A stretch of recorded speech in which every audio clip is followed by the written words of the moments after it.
Hey folks, welcome back to our Dice Tower preview. I'm Mark, and today we're taking a look at the expansion for Wildlands, Wildlands The Ancients. The Ancients is brought to you by Osprey Games. It's for 1 to 6 players, ages 14 and up, and games range anywhere from 30 to 60 minutes. In the original Wildlands, a great evil has fallen and has taken the capital with it. Where once there was a kingdom, there is now only the Wildlands. In a lawless fantasy world, you must band together for survival, treasure, or maybe even glory. Players control rival factions, each with a unique deck of cards, dictating their abilities across the battlefield. Some focus on ranged prowess, some on raw strength, and others on the bond between characters, offering a wide range of playstyles to explore. Now, with Wildlands The Ancients, this is a brand new big box expansion for Wildlands, bringing solo and cooperative play to the critically acclaimed game, alongside support for 5 to 6 players. In The Ancients, age-old guardians of the arcane crystals have long slumbered in their secret vaults.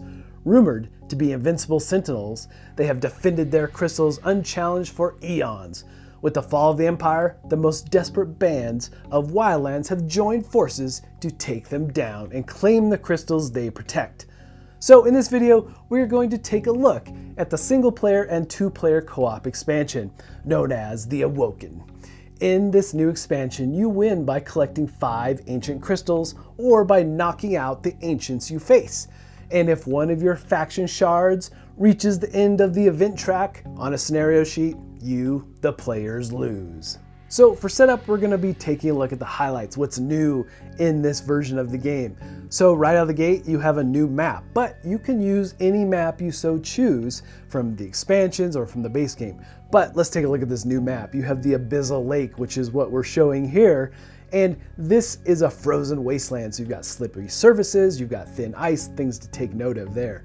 And on the flip side of this, you have the Lost Factory, where there's conveyor belts you have to deal with. So there's lots of neat new aspects to these maps for sure. And be it either solo or 2-player, you're going to choose a faction. Again, this can be from the base game or any of the expansions and so forth. But you're going to take your cards and lay them out, get your characters ready, and to make the game a tad bit easier, you do have the option of drawing a treasure card up front and assigning it to one of the characters. Now, one of the big new things about this expansion is the scenario sheet. It has 2 sides, an A and B side. For a 2-player game, you're using the A side, and for a solo experience, you use the B side. This sheet will basically outline what you kind of need to set up for this game. But as you can see, in a 2-player game, you're each going to get a different scenario sheet, which means there's going to be 2 ancients in play, along with their minions. So it does increase difficulty, but you are working together.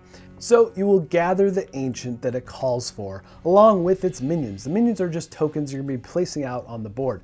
Now, this sheet also has the scenario track across the top, and this is what you're racing against. If it reaches the end of the track, then you lose the game. Hopefully you found the crystals or defeated the ancients before that happens. And as your crystal moves along the track, well, all kinds of events can take place, like summoning creatures to the board or summoning the ancients to the board, things like that. So this is a reference sheet for obviously the minions and the ancient that's in play. There's also a tracker for its health and so forth. But there's special rules that can be specific to the scenario as well. And also there are objects. Now, depending on if you're doing solo or 2-player, will determine how you distribute the objects between the 2 and so forth. But these objects are going to be put in play. You're going to put them face down, randomize them, and then you're going to use the map cards from the base game in order to distribute them to the map of your choice. And so that brings us to these object tokens or object counters that you're going to be engaging with throughout the game. These are new as well. You have 3 different types of traps that could get triggered. You have pit traps, you've got explosive traps, and stasis traps, all with varying effects. And you've also got treasure, so some good things as well. You get to draw a treasure card and apply it to a character. Now, also, this is where you're going to be finding those ancient crystals that you're trying to get to win the game. And there's also blank tokens that lead you nowhere. And finally, you'll be using those map cards to also distribute your characters, your faction characters across the board, as well as the starting minions for the ancients. So for gameplay, the players will collectively go first. And we're not going to deep dive into all the things you do with your character cards, but there's icons related to the different characters, just like in the base game, using those same cards to move across the board, pick up items, and also flip the tiles. Now the difference here is that flipping a tile in a solo game just happens automatically when you show up at the spot. But in a two-player game, you have to discard a card in order to reveal the token. And just like in the base game, to pick up a crystal, here are the ancient crystals, you have to have 3 of the matching symbol of the character that's on that spot. But you will gather that crystal and place that tile on that character's portrait. And if the faction character is knocked out, then don't worry, those crystals don't just drop. You actually just migrate them to another character that's still alive out on the board. And then it's time for the ancients to take their turn. Now there's 2 different decks of cards here. You have one for the ancients specifically, and you have one for the ancients' minions. And you'll draw one of each card as long as the ancient is in play. That may not be true right away, but you'll draw those cards and do whatever they say. And they have the same type of icons that your characters do.